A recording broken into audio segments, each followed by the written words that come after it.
ዝና ያበበ ደመሰች ሉላ የት ነሽ?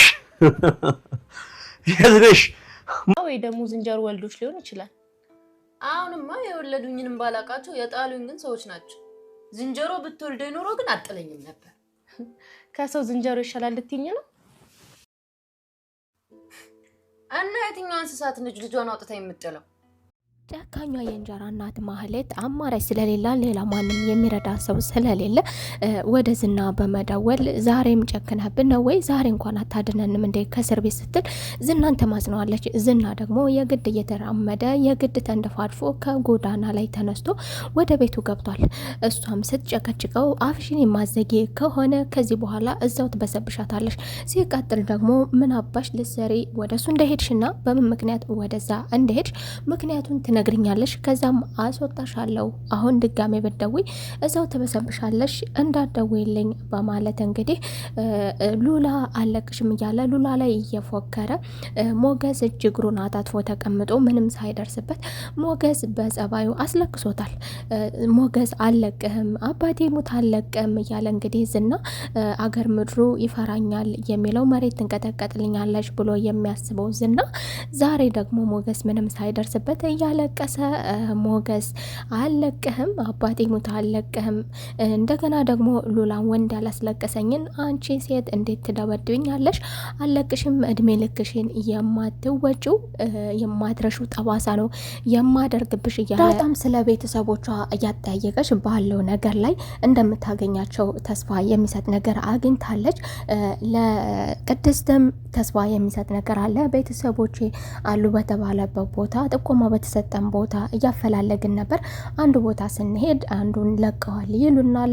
ብቻ የቀበና ልጅ መሆኔን አውቅ ያለሁ ትላለች። እንግዲህ አይዞሽ ቤተሰብ ማለት በጣም ትልቅ ነገር ነው፣ ተስፋ እንዳትቆርጭ ስትላት ዳጣም እንግዲህ የቤተሰብ አለመኖርን ያለውን ችግር ከኔ በላይ የሚያውቀው የለም፣ አንቺን ልታስተምረኝ አትችይም፣ ብዙ ጉዳት አሳልፍ ያለው ስለዚህ እኔ የቀበና ልጅም ሳልሆን የጎዳና ልጅ ነኝ። ለማንኛውም የሰው ልጅ መሆኑን ሁሉ እኮ ከሰው መፈጠሬን ሁሉ እኮ እጠራጠር ነበር ስትላት እንግዲህ ቅድስትም እና ታዲያ አሁንስ በምን እርግጠኛ ነሽ የሰው ልጅ መሆንሽን ስትላት ዳጣም እኔ የሰው ልጅ ለመሆኔ እርግጠኛነቱ የቤተሰቦችን አድራሻ ማግኘቱ ሳይሆን የትኛዋ እንስሳ ናት ልጇን ወልዳ ሜዳ ላይ የምትጥለው ከሰው ልጅ መወለድ። ዳጣ ቤተሰቦችን ከማግኘቴ ይልቅ በጣም ያስደሰተኝ ነገር እናቴ ወልዳ የወለደችኝ እናቴ እንዳጣለችኝ እርግጠኛ መሆኔው። ይህንን ደግሞ እያወቅንበት ምክንያት እናቴ እንዳልጣለችኝ ሲጥለኝ ደግሞ ወንድ እንደሆነ እየጣለኝ እርግጠኛ ነኝ። እናቴ የወለደችኝ እናቴ እኔን ጨክና እንደማትጥለኝ እናቴ በእኔ እንደማጨክንብኝ እርግጠኛ ነበርኩ እያለች እንግዲህ ከእናቷ ይልቅ ጥላቻ ወደ አባቷ አድሮባታል። ዝና ማህሌትንና ኤፍራታን ከእስር ቤት አስፈትቷቸዋል። ነገር ግን ከእስር ቤት አስፈትቶባቸው ሉላ ላይ የሚጨቃጭቀውን ጭቅጭቁን እነሱ ላይ አድርጎታል። ምን አባሽ ልትሰሪ እዛ ሄድሽ? ብሩክ የለም ልጁን ይዞ ውጭ ሀገር መሆኑን ታውቃላችሁ። እናንተ ደግሞ ይህንን እያወቃችሁ የኔን ቃል አፍርሳችሁ ወደዛ ሄዳችኋል። አሁን ተናገሩ፣ ምን ልታደርጉ ነው ወደዛ የሄዳችሁት? እነሱም ስላስፈታህ እናመሰግናለን፣ አንተ ባታስፈታ ኖሮ ማንም አያስፈታን ነበር፣ እናመሰግናለን ቢሉትም እሱ ምስጋናውንም ሳይቀበል ምስጋናውንም ሳያዳመጥ ይልቅ ለምን ሄዳችሁ እያለ በዛኛው ጎን የተናደደበትን ነገር እነሱ ላይ ተወጣባቸው። እነሱም እንግዲህ እቃ ፈልገን ነበር ብለውት ነበረ። ራሳቸውንም ወደ ኋላ ሊያደርጉ ፈልገው ነበር፣ ላለመናገር ፈልገው ነበር። እሱ ግን አሁንም እስካልተናገራችሁ ድረስ አለቃችሁም በማለት አፋጧቸዋል። ምን ልታደርጉ ሄዳችሁ? ከኔ ፈቃድ ውጭ ለምን ሄዳችሁ? ሲጀመር ብሩክና ልጁ ከዚህ ሀገር የወጡት በእናንተ ስህተት መሆኑን ታውቃላችሁ። እንደገና ደግሞ አሁን ምን ሲባል ከሱ ቤት ሄዳችሁ ሲባልም ብሎ ሲጠይቃቸውም እንግዲህ እነሱም እቃ ነበረን እቃ ላመጣ ነው አለች። እሱም ደግሞ ልንሰርቅ ነው ለምን አትይም? ያለኔ ፈቃድ ማን ሄዱ አላችሁ? አሁን ከእስር ቤት እያስወጣችሁ። ሞገስ ዳጣም ቤተሰቦችን አገናኝሻለሁ ባለው መሰረት እሱ ባነሳሳት መሰረት አሁን ደግሞ መቀመጫ ሳተዋለች። ቀጠሮም የጊዜ ቀጠሮም ቀንም አትፈልግም። አሁኑኑ ወስደህ አገናኘኝ፣ አሁኑኑ ቤተሰቦቼ ጋር መሄድ ፈልጋለሁ አለ የተባለው ቦታ ሁሉ አረ ከዚህ አይደለም ክፍለ ሀገር ነው ከዚህ ወጥተዋል ቢላት ራሱ ይህንን ነገር ራሱ አልተቀበለችውም። ክፍለ ሀገር ባህር ዳር አሁን ሄደን ከሱ ይዘ ይዘን መምጣት አለብን አድሬሱን ትለዋለች። እሱም መረጋጋት አለብሽ፣ አሁን እኮ መቸኮል የለብሽም፣ አሁን ሰውየውን ራሱ ብናገኘው ምናልባት አይደለም ቢለንስ፣ ለማንኛውም ተረጋጊ፣ እንደዚህ መጓጓት የለብሽም። እሷ እኔ እኮ ተስፋ አለኝ፣ ትልቅ ተስፋ አለኝ፣ ተስፋማ አልቆርጥም፣ እንደማገኛቸው ሙሉ ተስፋ አለኝ። አባቴን አልፈልግም፣ አባቴ እንደጣለኝ አውቃለሁ፣ ስለዚህ እናቴን ማግኘት እፈልጋለሁ ስትለውም እንግዲህ ሞገስም ተረጋጊ ዳጣ፣ አባትሽ እኮ ይጣልሽ አይጣልሽ ማን ይሁን ያ ሰው የጣልሽ የምናውቀው ነገር የለንም። ስለዚህ አሁን አንቺ አባትሽን እንደዚህ ማለት የለብሽም። ዝና ማህሌትንና ቅድስትን ይዞ አሁን ከእስር ቤት ያስወጣችሁ ለትልቅ ጉዳይ ነው። ሞገስ ደፍሮኛን፣ ሞገስን አልለቀውም ይላቸዋል። የተፈጠረውንም ነገር ራሱንም እንደተፈነከተ ገልጦ ያሳያቸዋል። ማህሌትም እንዴት እንደዚህ ያደርጋል? እንዴት ሊደፍር ቻለ? እንዴት ሞገስ ደፈረ? ኤፍራታም ደግሞ በጭራሽ ሞገስ እንደዚህ አያደርግም፣ እንደዚህ ደፋር አይደለም፣ እንዴት እንደዚህ ሊሆን ይችላል? ሞገስ እኮ ነው የሳቀው፣ ፈሪ ነበር ትላለች።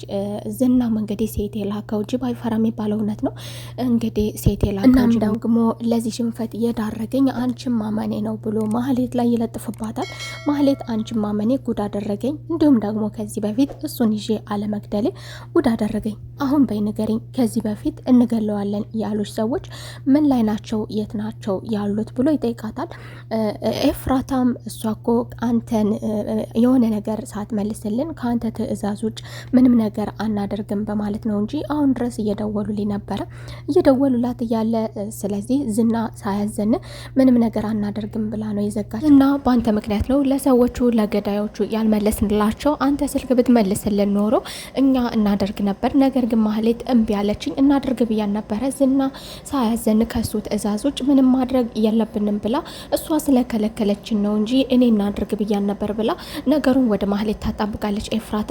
እሱ ምን የራሱን ጥፋት ከማመን ይልቅ እናንተ ምንም ነገር ብጠይቃችሁ ለምንም ነገር ሰበብ አታጡ ማለት ነው። አሁን እሱን ተውትና ትልቁ ጉዳይ እናንተን ከእስር ቤት ያስፈታሁበት ምክንያት አሁን ሞገስ የት እንዳለ የት እንደሚሄድ እንድታጣሩልኝ እፈልጋለሁ። ቀጥሎ ደግሞ እናቱ የት አካባቢ እንደምትኖርና የእናቱ ቤት የት እንደሆነ እንዲሁም ደግሞ ከእናቱ ቤት እንድትወስዱኝ እፈልጋለሁ አለ። ኤፍራታን ፈጠን ብላ እሺ እንወስድሃለሁ፣ ማህሌትም እንወስድሃለን፣ ምንም ችግር የለውም አለች።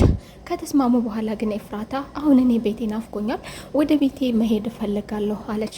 እሱም የምን አባሽ ቤት ነው? ምን አባሽ እንደምታደርግ ከዛ ከሄድሽ በኋላ በምን አውቃለሁ በማለት እንግዲህ ግጥም አድርጎ ይዟታል። ኤፍራታም ችግር ውስጥ ላለመግባት ለማምለጥ ፈልጋ ነበር ጠቁማ የሄደችው። ሉላ ከተደበቀችበት ሁና ለሞገስ ዛሬም ደውላለት ነበር። ለሱ በመደወል ያለችበትን ከመናገር ይልቅ ራሳቸውን እንዲጠብቁና እንዲሁም ደግሞ እናቱን እንዲጠብቅ ማስጠንቀቂያ ሰጥተዋለች። እናትህን ከዛ ካለችበት ቦታ እንድትወጣ አድርጋት፣ እናትህን ጠብቃት፣ እንዲሁም ደግሞ ዳጣን ጠብቃት። እሱም ደግሞ እባክሽን ያለሽበት ቦታ ንገሪኝ፣ ያለሽበት ቦታ ልምጣ፣ ችግሩን ራስሽ ብቻሽን መጋፈጥ አትችይም፣ አብረን መጋፈጥ አለብን። እሷም ደግሞ ይበቃል፣ እኔ ከችግር ሁሉ ከነገር ከሁላችሁም መውጣት ነው የምፈልገው፣ እንዲሁም ደግሞ ወደ አንተ ስመጣ ችግር ስለሆነ ይዤ የምመጣው እኔ ከአንተ ጋር መገናኘት አልፈልግም ብትለውም እሱ ግን እባክሽን እኔ አሳልፌ አልሰጥሽም፣ ከዚህ በፊትም ብሩክ ስለገዳኝ ለዛ ነበረ እንጂ እኔ አሳልፌ አልሰጠውሽም፣ ከዚህ በኋላ ሞትም መጣ ምንም መጣ አብረን እንወጣዋለን እባክሽን ብሏታል። ዳጣም እንደ ምስክርና እንዲገባት እንድትረዳት በማለት እንግዲህ እባክሽን ሉላ ያለሽበትን ቦታ ንገሪንና እንምጣ፣ እንዲሁም ደግሞ ሞገስ አልከዳሽም፣ ሞገስ ወስዶ አላስረገበሽም፣ ሞገስ እንደውም ከጓደኛው ከብሩክ ጋር ትልቅ ጸብ ናቸው በማለት እንድታምናት የተፈጠረውን ነገር እሷም በበኩሏ አስረድታታለች። ሌላው እንኳን ቢቀር ብሩክ ልጁን ይዞ ከሀገር ሲወጣ እባክህን አይንህን ሊየው እባክህን ናሸኘኝ እንኳን እያለው ከባድ ጸብ ላይ ስለሆኑ ሞገስ ስለከፋ ባንቺ የተነሳ ሞገስ ሄዶ አልሸኘውም፣ ስለዚህ እመኝኝ የእውነቱን ነው የሚለው ከሞገስ ጋር እንድትገናኙና ችግርንም አብራችሁ እንድታሳልፉ እፈልጋለሁ በማለት ዳጣም ለሉላ አስረድታታለች። ሞገስን ልትረዳው ስላልቻለች